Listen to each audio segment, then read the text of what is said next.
ગાંધીધામ મહાનગરપાલિકા દ્વારા 12મા આંતરરાષ્ટ્રીય યોગ દિવસની ભવ્ય ઉજવણી। ગુજરાત રાજ્યના રમતગમત યુવા અને સાંસ્કૃતિક પ્રવૃત્તિઓ વિભાગ તથા ગાંધીધામ મહાનગરપાલિકાના સંયુક્ત ઉપક્રમે 21 જૂન 2026ના રોજ 12મા આંતરરાષ્ટ્રીય યોગ દિવસની ભવ્ય ઉજવણી સફળતાપૂર્વક યોજાઈ હતી।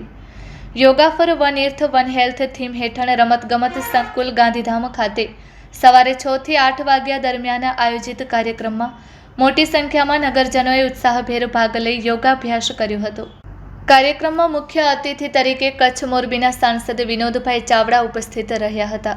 ઉપરાંત ગાંધીધામના ધારાસભ્ય માલતીબેન મહેશ્વરી, ધવલભાઈ આચાર્ય, મેયર દિવ્યાબેન નાથાણી, પૂર્વ કચ્છ પોલીસ અધિક્ષક સાગર બાગમાર, કમિશનર બીડી ડાવેરા તેમજ deputy commissioner Sanjaykumar Ramanuj, deputy mayor Navinbhai Zaru તથા સ્થાયી સમિતિના ચેરમેન તેજસભાઈ શેઠની વિશેષ ઉપસ્થિતિ રહી હતી। આ સાથે સર્વે કોર્પોરેટરો અને ગુજરાત રાજ્ય યોગ બોર્ડ પરિવાર ઉપસ્થિત રહ્યા હતા। યોગ દિવસની ઉજવણી સાથે પર્યાવરણ જાગૃતિ અને સ્વચ્છતાના સંદેશને પ્રોત્સાહન આપવા વૃક્ષારોપણ અને સફાઈ અભિયાનનું પણ આયોજન કરવામાં આવ્યું હતું।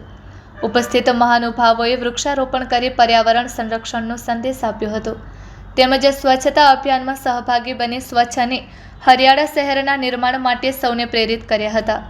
કાર્યક્રમ દરમિયાન યોગ દ્વારા સ્વાસ્થ્ય, શાંતિ, એકતા અને પર્યાવરણ પ્રત્યેની જવાબદારીનો સંદેશ પ્રસરવામાં આવ્યો હતો।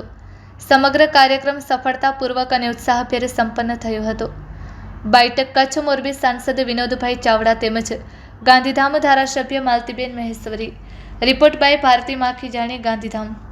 સમગ્ર દેશની અંદર અને વિશ્વની અંદર આજે આંતરરાષ્ટ્રીય યોગ દિવસની જ્યારે ઉજવણી થઈ રહી છે, જેના ભાગરૂપે આજે દેશની અંદર પણ આપણા દેશના યશસ્વી વડાપ્રધાન શ્રી નરેન્દ્ર મોદી સાહેબના નેતૃત્વમાં, માર્ગદર્શનમાં અને રાજ્યના મુખ્યમંત્રી શ્રી ભૂપેન્દ્રભાઈ પટેલ સાહેબના માર્ગદર્શનમાં આજે સમગ્ર દેશની અંદર અને ગુજરાતની અંદર પણ યોગ દિવસની ઉજવણી થઈ રહી છે। ગાંધીધામ મહાનગર દ્વારા આજે યોગની ઉજવણી થઈ હતી।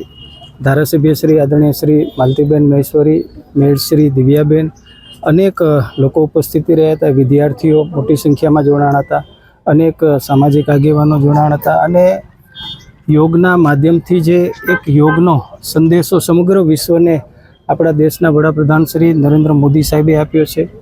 યોગ શરીરને સ્વસ્થ રાખે છે, મનને પણ તંદુરસ્ત રાખે છે અને આ સંદેશ આખા રાજ્યની અંદર, ગામડાઓની અંદર, શહેરોની અંદર જાય।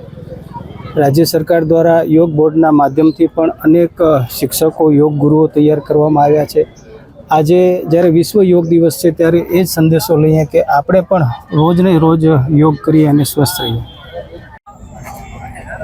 આજે 21 જૂન એટલે આંતરરાષ્ટ્રીય યોગ દિવસ આપણને સૌને ધ્યાનમાં છે કે આપણા દેશના યશસ્વી પ્રધાનમંત્રી શ્રી નરેન્દ્રભાઈ મોદીજી જ્યારે ભારત દેશના પ્રથમ વખત પ્રધાનમંત્રી બન્યા ત્યાં યોગને સમગ્ર વૈશ્વિક ફલક ઉપર મૂક્યું અને 21 જૂનને આંતરરાષ્ટ્રીય યોગ દિવસ તરીકે મનાવવા માટેનું આપણને પરમિશન મળ્યું।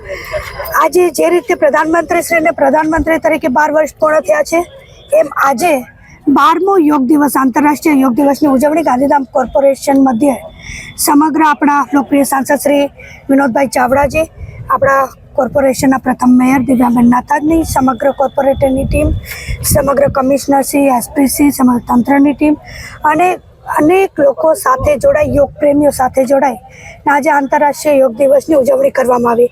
આજના દિવસે હું બધાને જ વિનંતી કરું છું કે આ યોગ ફક્ત એક દિવસનું ના બની રહે અને આપણે પોતાના દૈનિક જીવનમાં એને અપનાવીએ અને દરરોજ યોગ કરીએ એવી અભિલાષા સાથે સર્વેને વંદન।